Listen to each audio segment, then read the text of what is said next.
മുൻ മുഖ്യമന്ത്രി leader K കരുണാകരന്റെ സ്മരണകളിൽ നാട് ചരമവാർഷിക ദിനത്തിൽ വടക്കാഞ്ചേരി ബ്ലോക്ക് കോൺഗ്രസ് കമ്മിറ്റി ഓഫീസിൽ പുഷ്പാർച്ചനയും ലീഡർ അനുസ്മരണവും നടത്തി.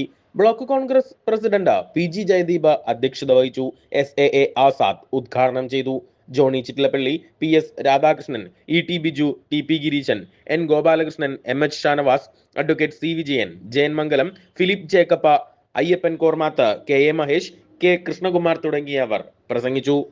മുണ്ടത്തിക്കോട് മണ്ഡലം കോൺഗ്രസ് കമ്മിറ്റിയുടെ നേതൃത്വത്തിൽ അനുസ്മരണവും പുഷ്പാർച്ചനയും നടത്തി. മണ്ഡലം കോൺഗ്രസ് പ്രസിഡന്റ് CH ഹരീഷ് അധ്യക്ഷത വഹിച്ചു. അനുസ്മരണ യോഗം DCC general secretary K Ajith Kumar ഉദ്ഘാടനം ചെയ്തു. കൗൺസിലറും ബ്ലോക്ക് കോൺഗ്രസ് സെക്രട്ടറിയുമായ KR Krishnankutty, block secretary Babu Kannaykkal, കൗൺസിലർമാരായ അംബിക ബാബു, റിനി സണ്ണി, മണ്ഡലം Congress vice president Udayabalan, INTUC നിയോജക മണ്ഡലം vice president Dijo Kadaparamban, ward president Surendran തുടങ്ങിയവർ പങ്കെടുത്ത് സംസാരിച്ചു.